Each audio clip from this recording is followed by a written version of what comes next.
Praise the lord. అందరికీ వందనాలు. మన ప్రాతకాల ప్రార్థన ప్రారంభించుకుందాం పిల్లరా. ప్రార్థన చేసుకుందాం.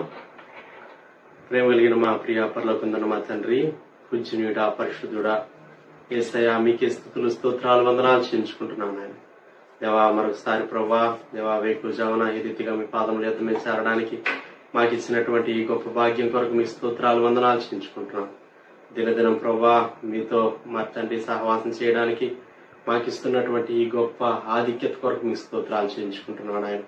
మా సృష్టికర్తవు, మా నిర్మాణకుడు నీవే దేవా. మా తండ్రి నాయన, మా రక్షణ శృంగము, మా దాగు చోటు, మా బలము దేవా. మా తండ్రి, మా కాపరి, మా కుమ్మరి నీవే. అందుని బట్టి మీ స్తోత్రాలు చెల్లించుకుంటున్నాం దేవా. మా తండ్రి అనేకమైనటువంటి విధానాల్లో దేవా మీరు మమ్మల్ని ప్రేమిస్తూ దేవా మా తండ్రి నడిపిస్తున్న విధానం అంతటి కొరకు మీ స్తోత్రాలు వందనాలు చెల్లించుకుంటున్నాం. మరొకసారి ప్రభా శ్రేష్టమైన మీ నామాన్ని స్తుతించడానికి, గణపరచడానికి దేవా మరి తండ్రి శక్తి గల మీ వాక్యాన్ని దేవా మరి తండ్రి ధ్యానించడానికి మాకు ఇచ్చినటువంటి తరుణం కొరకు మీ స్తోత్రాలు. ఈ సమయం 91వ కీర్తన చదువుకుంటూ ఉండగా విశ్వాసంతో దేవా మరి తండ్రి గొప్పగా మా పక్షంగా నెరవేర్చమని ప్రార్థన చేస్తున్నాం.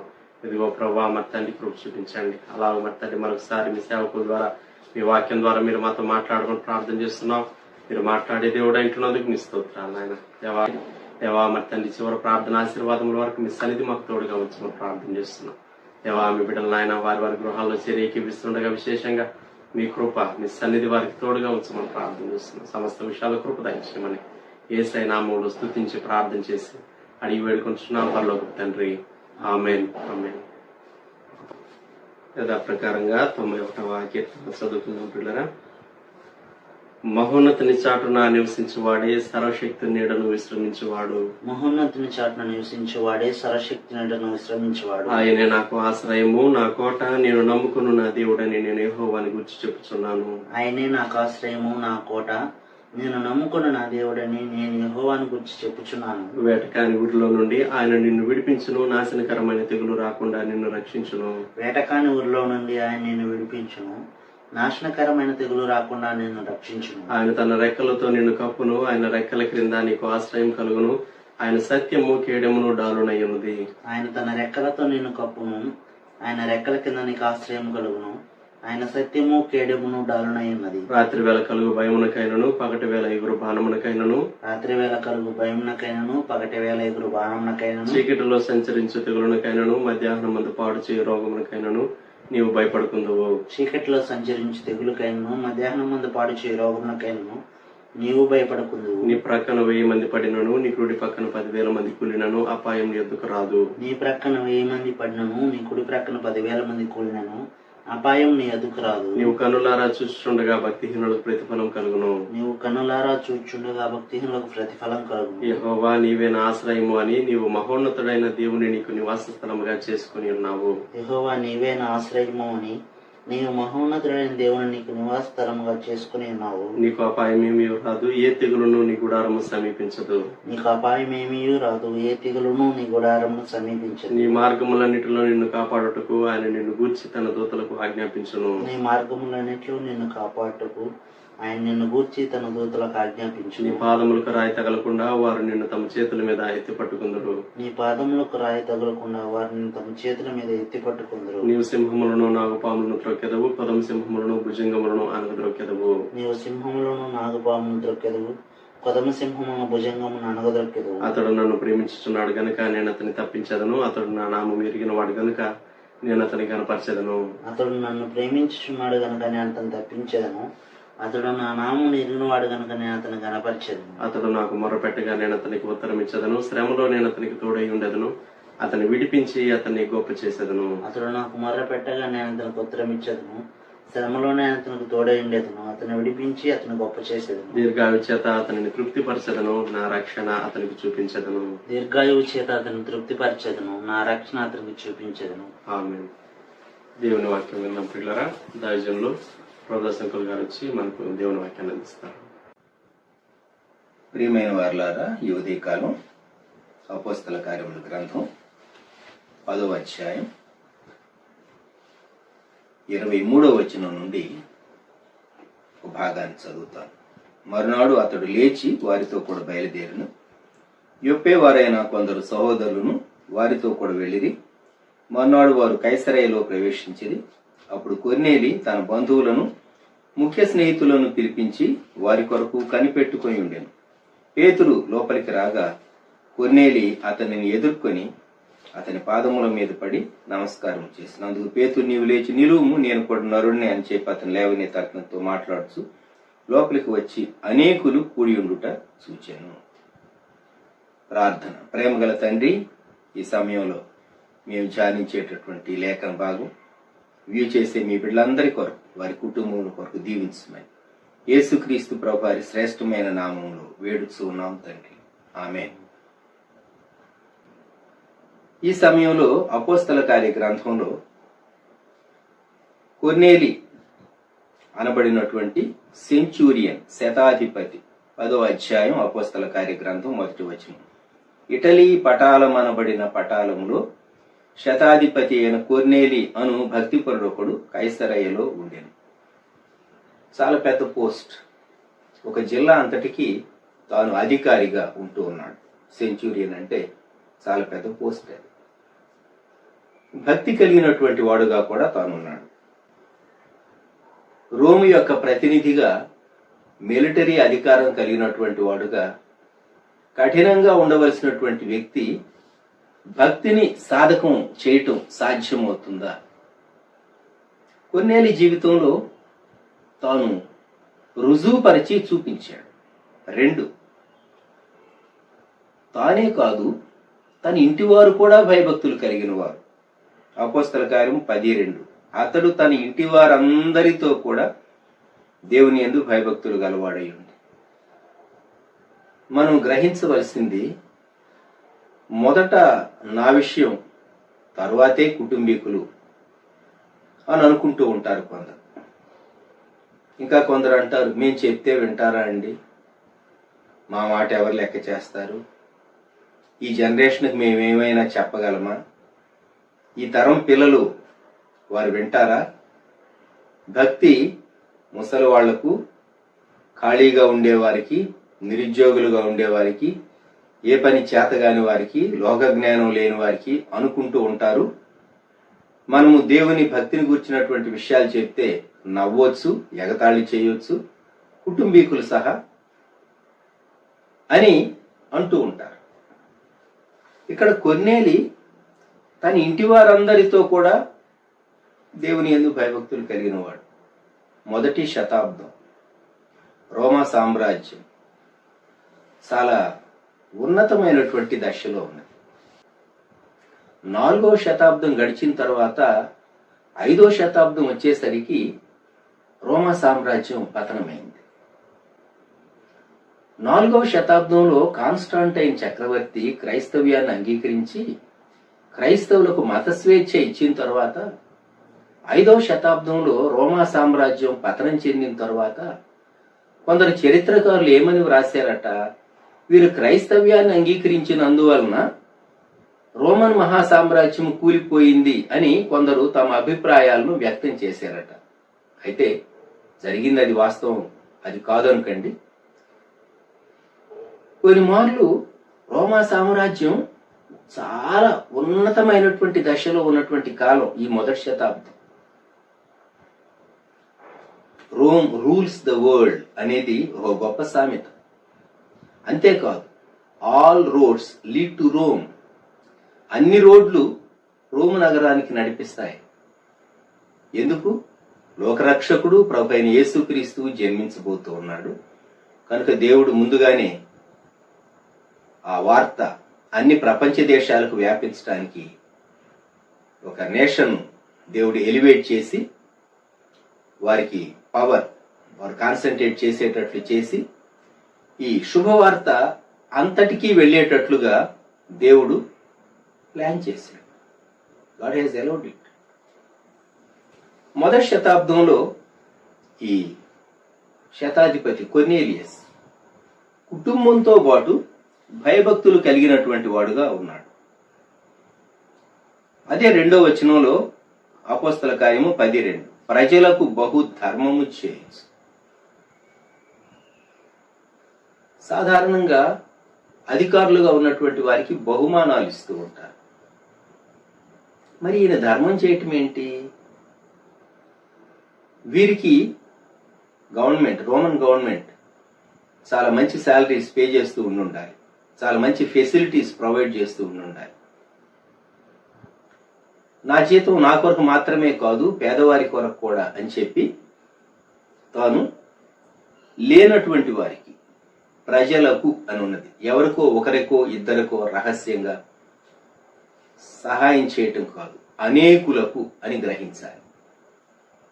దేవుడు తనకు అనుగ్రహించినటువంటి ఆ పొజిషన్, దేవుడు తనకు అనుగ్రహించినటువంటి ఆ రిసోర్సెస్ చాలా చక్కగా కొర్నేలియస్ సద్వినియోగం చేస్తూ ఉన్నాడు. మూడవది, ఎల్లప్పుడూ దేవునికి ప్రార్థన చేయవాడు. లా అండ్ ఆర్డర్ మెయింటైన్ చేయటం చాలా కష్టతరమైనటువంటి విషయం. ఆ దినాల్లో రోము చక్రవర్తులు యూదా ప్రాంతం మీద, యెరూషలేం ప్రాంతం మీద, గలిలయ ప్రాంతం మీద, ఆయా ప్రాంతాలపైన, జిల్లాలపైన నియమించినటువంటి మిలిటరీ ఆఫీసర్స్ టఫ్ పీపుల్ ను నియమించేవారు. ఎందుకంటే ఇశ్రాయేలీలు తిరుగుబాటు చేసేటటువంటి వారు. అంతకు మునుపు పాత నిబంధనకు నూతన నిబంధనకు మధ్యకాలంలో 400 సంవత్సరాల ఆ సైలెంట్ ఇయర్స్ లో, ఇంటర్ టెస్టమెంట్ పీరియడ్ లో మక్కబీయుల యొక్క తిరుగుబాటును గురించి చూస్తాం. రోమ్ సామ్రాజ్యానికి ఏ విషయం చక్కగా తెలుసు అంటే, యూదులు స్వాతంత్ర్య కాంక్ష కలిగినటువంటి ప్రజలు, వారంత తేలికగా అధికారానికి లోబడి ఉండేటటువంటి వారు కారు. వారు మాటి మాటికి తిరుగుబాటు చేస్తూ ఉంటారు. కనుక మిలిటరీ ఆఫీసర్స్ టఫ్ గా ఉండాలి అనేది రోము ప్రభుత్వం యొక్క అభిప్రాయం. అయితే కొర్నేలియస్ చాలా ప్రార్థనాపరుడుగా ఉన్నాడు.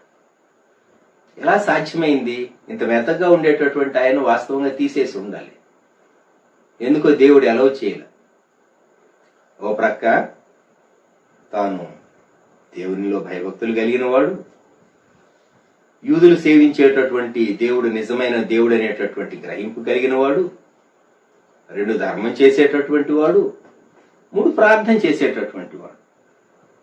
యథార్థవంతులను బలపరచడానికి దేవుడే మార్గాన్ని ఆయన ఓపెన్ చేసేటటువంటి దేవుడు. ఇటీవల మీరు మీడియాలో చూస్తూ ఉన్నారో లేదో నాకు తెలీదు, మధ్య ప్రాచ్య దేశాల్లో ఒక ప్రాముఖ్యమైనటువంటి దేశంలో అనేకులు యేసుక్రీస్తు ప్రభువును అంగీకరించి బాప్తిస్మం పొందుతూ ఉన్నారు అనేటటువంటి వార్త వినబడుతూ ఉన్నది. కారణం ఏమిటి? అక్కడ ఎవరు సువార్త చెప్పడానికి అవకాశం లేదు, వారికి బైబిల్ చదువుకోవటానికి కూడా అవకాశం లేదు. వారు యేసు ప్రభువుని ఎలా నమ్మారు? నమ్మటానికి ఎలా సాధ్యమైంది? కొందరు సాక్ష్యాలు వింటే యేసు ప్రభువే వారికి కనబడుతూ వచ్చాడు, కలలో కనబడుతూ వచ్చాడు, ప్రతిదినం కనబడుతూ వచ్చాడు. ఆయన వారితో కలలో దర్శనమిస్తూ వచ్చాడు. ఎంతకాలం మనసులో నుండి త్రోసివేసుకోగలరు? ఆలోచించండి.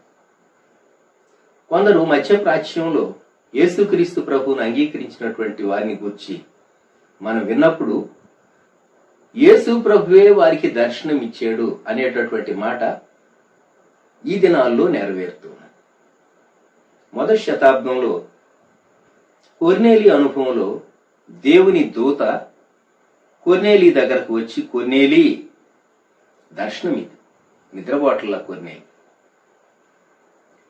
భయపడ్డాడు కొర్నేలి. ప్రభువా ఏమని అడిగాడు? 4వ వచనం, నీ ప్రార్థనలను నీ ధర్మకార్యములను దేవుని సన్నిధికి జ్ఞాపకార్థముగా చేరిన.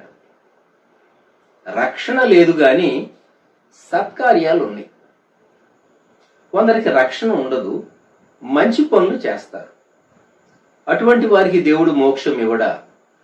అటువంటి వారికి దేవుడు మోక్షం ఇవ్వాలంటే వారు యేసుక్రీస్తు ప్రభు యొక్క సువార్తను అంగీకరించి తమ కొరకు సిలువలో బలిగాను అర్పణముగాను అర్పించుకున్నటువంటి యేసుక్రీస్తు ప్రభు నీతిని వారు అంగీకరించి ఆయన యందు విశ్వాసం ఉంచి పాప క్షమాపణను పొందినప్పుడు అప్పుడు దేవుడు వారిని అంగీకరిస్తాడు. వారి భక్తి కార్యాలను బట్టి, వారి దాన ధర్మాలను బట్టి దేవుడు వారిని బహుగా దీవిస్తాడు. ఇక్కడ కొర్నేలి విషయంలో చక్కగా దూత సీమోను పేతురు ఎక్కడున్నాడో, అతను దిగినటువంటి స్థలము యొప్పే అని, దిగినటువంటి ఆ వ్యక్తి ఏం చేస్తూ ఉంటాడు అంటే తాను చర్మకారుడని, పేతురు అనే మారు పేరు గల సీమోను, ఒకవేళ పేతురు అని అడిగితే ఇక్కడ ఎవరు లేరంటారేమో చుట్టుపక్కల వాళ్ళు, 2 పేర్లు ఉన్నాయి తనకు, పేతురు అను మారు పేరు గల సీమోను. ఎన్ని డీటెయిల్స్ దేవుడు చెప్పించాడండి. ఎందుకంటే కొర్నేలి పంపేటటువంటి వ్యక్తులు మిస్ అవటానికి వీల్లేదు. కాబట్టి వారు చక్కగా వెళ్ళారు, కనుగొన్నారు. దేవుడు ముందుగానే పేతురు మనస్సును సిద్ధం చేశాడు. వారు బయలుదేరి వచ్చారు. అపోస్తల కార్య గ్రంథం 10వ అధ్యాయం 24వ వచనం. మరునాడు వారు కైసరయలో ప్రవేశించిరి, సిజారియా. అప్పుడు కొర్నేలి తన బంధువులను, ముఖ్య స్నేహితులను పిలిపించి వారి కొరకు కనిపెట్టుకొని ఉండెను. ఈ అంశం మీరు గమనించాలి అని నేను కోరుతున్నాను. ఇష్టమైనటువంటిది మనము వినేటటువంటి, పొందేటటువంటి భాగ్యం దొరికితే అది మనకే ఉండాలి అని కోరుకుంటాం. నిస్వార్థంగా ఇతరులతో పంచుకోవాలి అని ఆశపడేటటువంటి వారు తక్కువ ఉంటారు. కొర్నేలి స్వభావం తాను పొందింది ఏదైనా సరే, తనకు కలిగిన మంచిది ఏదైనా సరే ఇతరులతో షేర్ చేసుకోవాలి అనేటటువంటి మంచి మనస్సు కొర్నేలి కలిగినటువంటి వాడు. అందుకొరకే తాను బంధువులను, ముఖ్య స్నేహితులను కుటుంబాలుగా పిలిచి ఉంటాడు. సందేహమే లేదు. ఈ దినాల్లో ఒక గెస్ట్ వస్తే మనం ఎంత టైం ఇవ్వాలి, కిచెన్ లో నుండి వారికి ఆయా సమయాల్లో ఆహార పదార్థాలు సరఫరా చేయటం ఎంత మనకు శ్రమతో కూడిందో మనకు తెలుసు. ఇక్కడ అనేక మంది వ్యక్తులు వచ్చారు. వీరందరూ మనం అనుకున్నట్లు ప్రయాణ సాధనాలు చాలా త్వరితంగా కరెక్ట్ టైంకు అన్ని నడిచేటటువంటి కాలం కాదు. అది మొదటి శతాబ్దం అని జ్ఞాపకం పెట్టుకుందాం. మొదటి శతాబ్దం కనుక వారు వచ్చే వరకు వీరు వెయిట్ చేయవలసి వచ్చింది. ఈ భాగంలో నేను మీ గమనానికి తీసుకుని రావాలని ఉద్దేశిస్తూ ఉన్నది ఏంటంటే, కొర్నేలి హృదయంలో తన ఇంటిని గూర్చి, తన స్నేహితులను గూర్చి, తన బంధువులను గూర్చి భారం ఉన్నది, ఒక విజన్ ఉన్నది. ఇప్పుడు నా ప్రశ్న, how large is your vision? నీ దర్శనము ఎంత గొప్పది? నీ దర్శనం నీ కొరకు మాత్రమేనా? నీ కుటుంబం కొరకు మాత్రమేనా? ప్రభువా, మిగిలిన వారి కంటే నేను హెచ్చుగా కనబడాలి కదా, మిగిలిన వారు ఎవరిని దీవించని రీతిగా నన్ను బహుగా ఆశీర్వదించు అనేటటువంటి ప్రార్థన, భావం, కోరిక నీలో ఉందా? అంటే తీసివేసుకోవాలి. ఇక్కడ కొర్నేలి వారందరినీ పిలిచాడు. 10వ అధ్యాయం 44వ వచనంలో పేతురు బోధ విన్నవారందరూ ఆ పరిశుద్ధాత్మ వారి మీదికి వచ్చినట్లుగా 44, 45, 46 వారు దేవుని ఘనపరిచేరు, మహిమపరిచేరు అని వ్రాయబడింది. ఇది వారికి నూతనమైనటువంటి అనుభవం. వారి జీవితంలో వారు ఎన్నడూ పొంది ఉండలేదు. గమనించండి, యేసుక్రీస్తు ప్రభు యొక్క శుభవార్త చాలా శ్రేష్టమైంది, చాలా శ్రేష్టమైంది. మనము మనలను, మన కుటుంబాలను కాపాడుకునే విషయంలో చాలా కన్సర్న్ కలిగి ఉన్నాం. అది అవసరం కూడా, అది కాదని ఎవరూ అనలేము.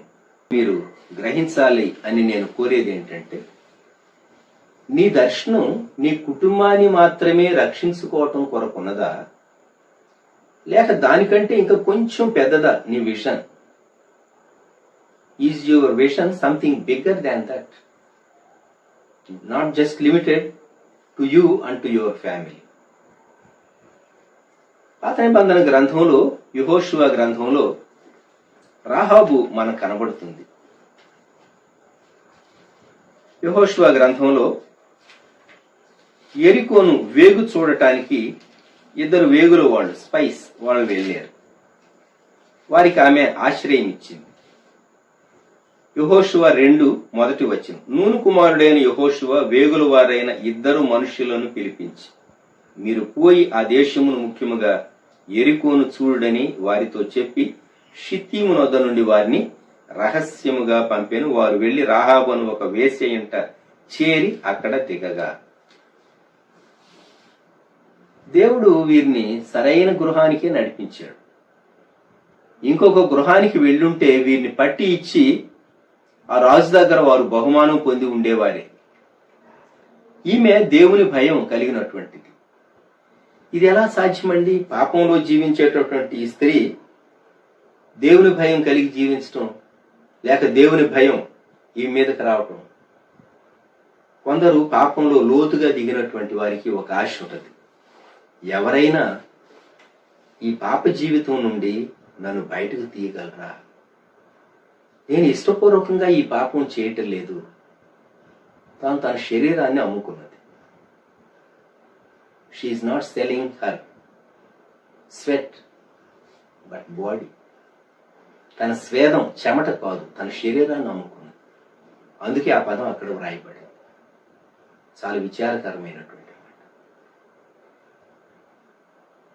ప్రపంచ దేశాల్లో ఎన్నో రీతులుగా ట్రాఫికింగ్ లోకి దింపేటటువంటి, లేక దింపబడేటటువంటి వారిని కూర్చి మనం చదువుతూ ఉంటే హృదయం బాధతో వెలవెల్లాడుతుంది. తమ స్వార్థం కొరకు కొన్ని శక్తులు, లేక కొందరు వ్యక్తులు, కొన్ని గుంపులు కిడ్నాప్ చేసి బాల్యకాలంలో, యవ్వన కాలంలో కొందరినేమో బెగ్గింగ్లోకి, కొందరినేమో వ్యభిచారంలోనికి దింపేటటువంటి దుస్థితి ఉన్నది. రాహాబు విషయంలో, రాహాబు హృదయంలో ఒక వేదన ఉన్నది. ఎలాగైనా ఈ పాపకూపంలో నుండి నేను బయటకు రావాలి, ఆ ఆశ తనలో ఉన్నది. కనుక ఆ వేగుల వారితో తాను మనసు విప్పి మాట్లాడుతూ ఉన్నది. ఏమంటూ ఉన్నదంటే, యెహోషువ 2:12 నేను మీకు ఉపకారము చేసి తిని గనుక మీరును నా తండ్రి ఇంటికి ఉపకారము చేసి నాకు నిజమైన ఆనవాలుని ఇచ్చి, నా తండ్రియు, నా తల్లియు, నా అన్నదమ్ములను, నా అక్క చెల్లెండును, వారికి కలిగి ఉన్న వారందరినూ సావకుండా బ్రతుకనిచ్చి రక్షించినట్లుగా దయచేసి యెహోవా తోడని ప్రమాణము చేయుడని. ఈమె హృదయంలో ఎంత ఆశ ఉందండి! దేవుడు వ్యక్తి యొక్క హృదయంలో ఉన్నటువంటి ఆశను చూస్తాడు. నీ స్థితి చాలా భయంకరమైన స్థితి, లోకం తృణీకరింపబడేటటువంటి స్థితి అయి ఉండొచ్చు. కానీ పాపంలో ఉండుండొచ్చు. పాపం నుండి బయటకు రావాలి అనేటటువంటి ఆశ ఉన్నది. ఒక బలహీనత నుండి బయటకు రావాలి అనేటటువంటి ఆశ ఉంది, కానీ రాలేకపోతూ ఉంది. అది మన సమస్య. ఇక్కడ రాహాబు మాట్లాడినటువంటి మాట, నా తండ్రియు, నా తల్లియు, నా అన్నదమ్ములను, నా అక్క చెల్లెలను, వారికి కలిగి ఉన్న వారందరూ చావకుండా బ్రతుకునిచ్చి. ఎంత ఆశ అండి! ఎంత ఆశ! ఖచ్చితంగా ఇశ్రాయేలీయుల దేవుడు ఈ దేశాన్ని, అనగా యెరికో ప్రాంతం అంతటిని యోర్దాను దాటిన తర్వాత వారికి ఇవ్వబోతూ ఉన్నాడని, ఇశ్రాయేలీయుల పితరులకు దేవుడు వాగ్దానం చేసినటువంటి దేశాన్ని ఇవ్వబోతూ ఉన్నాడని ఈమె నమ్మింది. మిగిలిన వారు ఎందుకు నమ్మలేకపోయారు? యెరికో పట్టణస్థులు ఎందుకు నమ్మలేకపోయారు? యెరికో రాజు ఎందుకు నమ్మలేకపోయాడు? చుట్టుపక్కల రాజ్యాల వారు ఎందుకు నమ్మలేకపోయారు? ఒక స్త్రీ తన సోషల్ స్టాండ్ని అంత నోబుల్ స్టాండింగ్ కాదు, క్వశ్చనబుల్ స్టాండింగ్. అటువంటి స్థితిలో ఉన్నటువంటి ఈ స్త్రీ వేగుల వారి దగ్గర మాట తీసుకుంటూ ఉన్నది. వారిని నమ్మింది. వారు ఏ మాట అయితే ఇస్తూ ఉన్నారో దాన్ని నెరవేర్చుకుంటారు అని కూడా ఆమె నమ్మింది. ఏమో, నేను వీరికి ఆశ్రయించి రిస్క్ తీసుకుంటూ ఉన్నాను, వారు వెళ్లి మరిచిపోతే, మా ఎరుకో మీదకు దాడి చేసినప్పుడు వారు చెప్పిన మాటను జ్ఞాపకం చేసుకోకపోతే అనేటటువంటి సందేహం తనకు రాలేదు. విశ్వాసంతో నమ్మింది తాను. అందుకే హెబ్రీ పత్రిక 11వ అధ్యాయంలో ఆ విశ్వాస వీరుల వీరవనితల జాబితాలో ఆమె కూడా చేర్చబడింది. తన యొక్క విజన్ గొప్పది. తన విజన్ ఎంత గొప్పది అంటే, నేను నా జనాంగము నుండి వేరై ఆశీర్వదించబడినటువంటి దేవుని జనాంగములోనికి నేను మాత్రమే కాదు, నా రక్త సంబంధికులు, తండ్రి, తల్లి. ఆలోచించండి ఒక్క మాట. తల్లి తండ్రి బ్రతికి ఉండి కూడా ఈమె ఈ స్థితిలో ఉన్నది అంటే గత్యంతరం లేక ఆ స్థితిలో ఆమె ఉంటూ జీవిస్తూ వచ్చిందేమో. అన్నదమ్ములు, అక్క చెల్లెండ్రు, మిగిలిన ఫ్యామిలీ మెంబర్స్ ఉన్నారు, ఒంటరి కాదు. అయినప్పటికీ తాను ఈ వేగుల వారి దగ్గర ఒక మాట తీసుకుంటూ ఉన్నది. తన విజన్ను గూర్చి మనం మాట్లాడుకుంటూ ఉన్నాం. తన దర్శనం, నా కుటుంబీకులను, నా బంధువులను నేను రక్షించుకోవాలి. మనం ఆత్మీయ విషయాలను కూడా సైమల్టేనియస్ గా ఆలోచిస్తూ,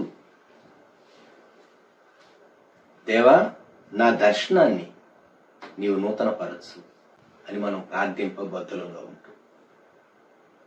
ఎందుకు మన దర్శనాన్ని దేవుడు నూతనపరచాలంటే, పాత నిబంధన గ్రంథంలో మేజర్ ప్రాఫిట్స్ ని తీసుకొనండి. యెషయా కానివ్వండి, ఇర్మియా కానివ్వండి, యెహెజ్కేలు కానివ్వండి, దానియేలు కానివ్వండి, ముఖ్యంగా పాత నిబంధనలోని ప్రవక్తల యొక్క ప్రవచనాలు, అవన్నీ చూస్తే ప్రపంచంలో ఎన్నో ఇంకా సంభవింపవలసి ఉన్నవి. నమ్ముదాం మనం. లేక మనం నూతన నిబంధనలో ఆఖరు పుస్తకమైనటువంటి ప్రకటన గ్రంథంలోనికి వద్దాం. ప్రకటన గ్రంథంలో పరమార్థ జ్ఞాని, ప్రభు యొక్క ప్రియమైనటువంటి శిష్యుడు యోహాను ఎక్కి వెళ్లి చూచినటువంటి దృశ్యాలు.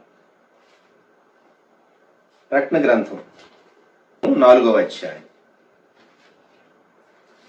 1వ వచనం నుండి, ఈ సంగతులు జరిగిన తరువాత నేను చూడగా, అదిగో పరలోకమందు ఒక తలుపు తెరవబడి ఉండెను, మరియు నేను మొదట వినిన స్వరము బూరధ్వని వలె నాతో మాట్లాడగా వింటిని. ఆ మాట్లాడిన వాడు, ఇక్కడికి ఎక్కిరము, ఇక మీదట జరగవలసిన వాటిని నీకు కనుపరచెదనెను. వెంటనే నేను ఆత్మవశుడినైతే. అనేక విషయాలు ఇక జరగబోతూ ఉన్నాయి.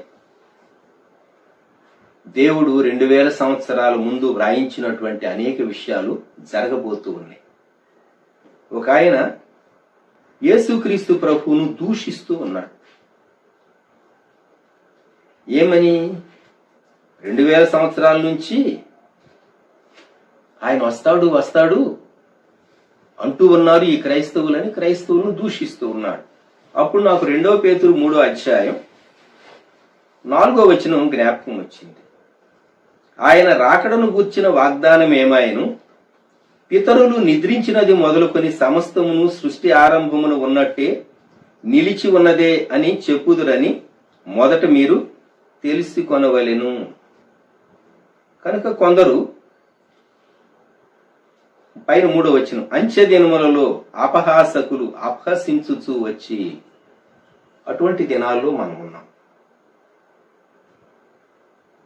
బహుశా మీకు తెలుసు అనుకుంటాను, మానవుని యొక్క బ్రెయిన్ లో చిప్ పెట్టి టెస్ట్ చేస్తూ ఉన్నారు.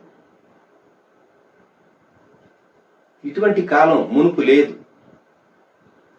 మానవుని మెదడులో చిప్ పెట్టి, కంప్యూటర్ చిప్ పెట్టి, అతను ఎక్కడున్నా ఏది చేస్తూ ఉన్నా అంతా కనబడుతూ ఉంటుంది.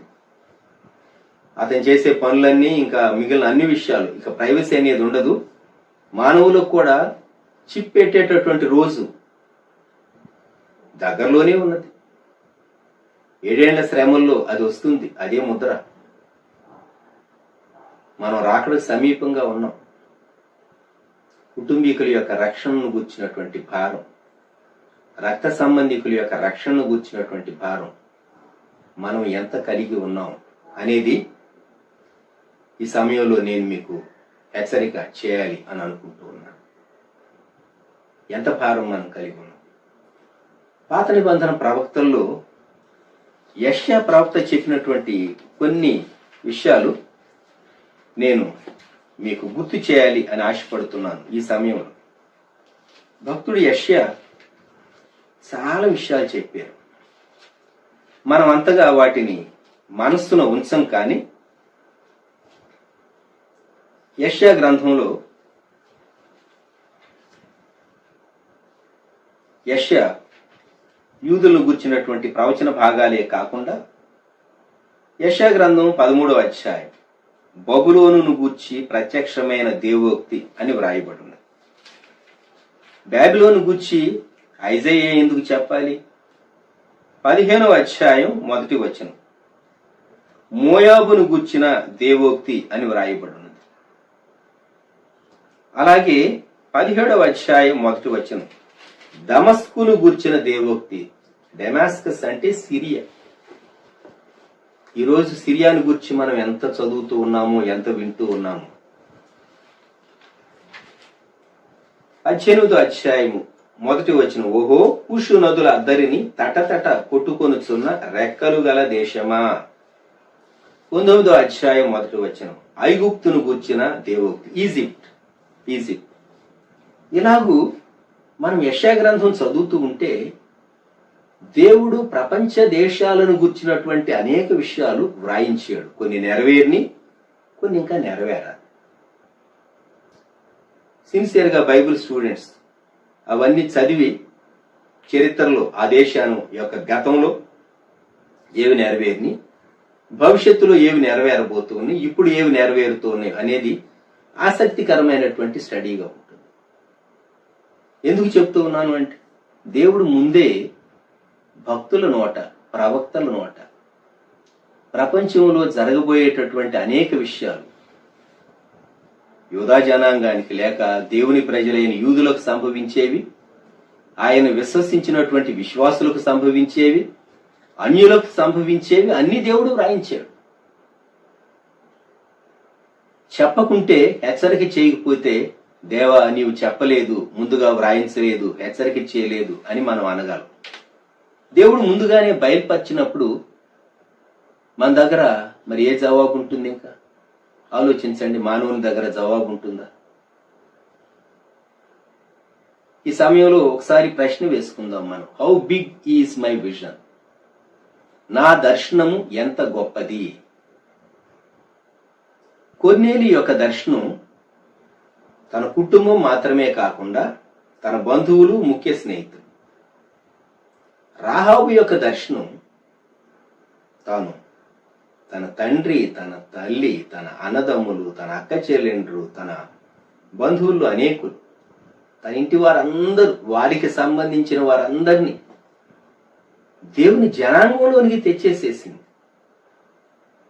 అందుకే మత్తయి సువార్త 1వ అధ్యాయంలో రాహాబు పేరు యేసుక్రీస్తు ప్రభు యొక్క వంశావళిలోనికి వచ్చింది. ఎంత దీవెనకరంగా మారిపోయింది రాహాబు.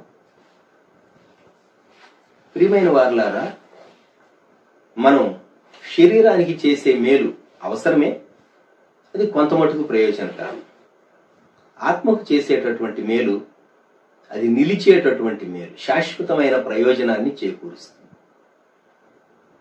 కనుక నీవు ఒక వ్యక్తిని, ఒక ఆత్మను ప్రభు కొరకు హెచ్చరిక చేసి, దర్శించి లేక రక్షించి, స్వార్థ చెప్పి, ప్రయాసపడి, ప్రార్థించి, సలహా ఇచ్చి వారిని ప్రభు కొరకు స్థిరపరిస్తే ఎప్పటికీ వారు జీవించినంత కాలం వారు నిన్ను మర్చిపోలేరు. నా ఆధ్యాత్మిక జీవితానికి నాకు సహాయం చేసినటువంటి వారిని గురించి నేను ఎప్పుడు ప్రస్తావిస్తూనే ఉంటాను. ఎందుకని అంటే వారు నా కొరకు చూపినటువంటి ప్రేమ, ప్రయాస, ప్రార్థన, మాదిరి, ఉపదేశం నేను మర్చిపోలేను కనుక. ఇక్కడ కొర్నేలిని, రాహాబును మీ ఎదుట ఉంచి నేను మీకు జ్ఞాపకం చేయగోరేది, నీ దర్శనము ఎంత విస్తృతమైనది. How big is your vision? ఒకసారి ప్రశ్న వేసుకో. ప్రార్థన చేసుకుందామా? ఆలోచించండి. నేనెంత మట్టుకు ప్రభు కొరకు, నిత్యత్వం కొరకు నేను చేయగలిగింది ఏది చేసేను? నీకు దేవుడు చాలా జ్ఞానం ఇచ్చి ఉంటాడు. నీకు చాలా విషయాలు తెలుసు. నీకు చాలా అనుభవాలు దేవుడు ఇచ్చాడు. ఎన్నో విషయాలు నీవు చెప్పగలవు నీ సొంత అనుభవంలో నుండి. ఇవన్నీ ఇచ్చినటువంటి దేవుడు నీకు ఒక పరిధి, ఒక సర్కిల్, ఒక అవకాశం, ఒక ఓపెనింగ్ కూడా దేవుడే ఇస్తాడు. గ్రహించేవా? వాడుకున్నావా? భారం కలిగి ఉన్నావా? దేవుణ్ణి అడిగేవా? నేను నీ కొరకు ఆత్మల సంపాదకురాలినిగా నేను ఉండాలి అని కోరుకుంటూ ఉన్నాను. నాకు సహాయం దయచి. ప్రార్థన చేసుకోండి. ఈ మాటలు వినేటటువంటి వారు, వ్యూ చేసేటటువంటి వారు ప్రార్థన చేసుకోనండి దయచేసి. ఒక తీర్మానం చేసుకుంటే మంచిది. దేవా, సంవత్సరములు జరుగుతూ ఉండగా నీ కార్యము నాలో నూతన పరచుము, నన్ను బలపరచుము, నా దర్శనమును నీవు నూతన పరచుము, నా అంతరంగమును నీవు ప్రభా తాకుము, ప్రజ్వలింపచేయు. తేటగా చూచేటటువంటి దృష్టికోణం నాకు దయచేయమని ప్రార్థన చేసుకుందాం. ప్రేమగల మా తండ్రి, పరిశుద్ధ ప్రభా, గొప్ప దేవ, మా రక్షక, మహోన్నతుడా, సజీవుడా, మీకు వందనములు, స్తుతులు, స్తోత్రములు చెల్లిస్తూ ఉన్నాం. మహోన్నతుడవు, గొప్ప దేవుడు, కృపగలిగినటువంటి దేవుడు. దేవ, మనుషులను రక్షించటం తండ్రి, యథార్థంగా మీ వైపు చూచేటటువంటి వారికి సహాయం చేసే దేవుడు. ఒక వ్యక్తిని మాత్రమే కాక ఆ కుటుంబం అంతటిని, బంధువులను కూడా దర్శించి రక్షించి నీతిమంతులుగా తీర్చి వారి జీవితాలు మార్చి నూతన జన్మ, నూతన జీవితం వారికి ఇచ్చి చక్కని మార్గంలో నడిపించేటటువంటి మంచి దేవుడు. కొర్నేలి తన కుటుంబం, బంధువుల విషయంలో మీరు అలాగూ చేశారు. అలాగే ఎరికోకు చెందినటువంటి రాహాబు దేవుని జనాంగములోనికి వచ్చి వేసి ఎంతో దీవెన తాను, తన కుటుంబం వారు పొందారు. మేము ఒక ప్రశ్న వేసుకొని మా విజన్, మా దర్శనం ఎంత గొప్పదో దాన్ని గుర్చిన సరైనటువంటి అవగాహన మీరు మాకు అనుగ్రహించండి. Lord, enlarge hour vision.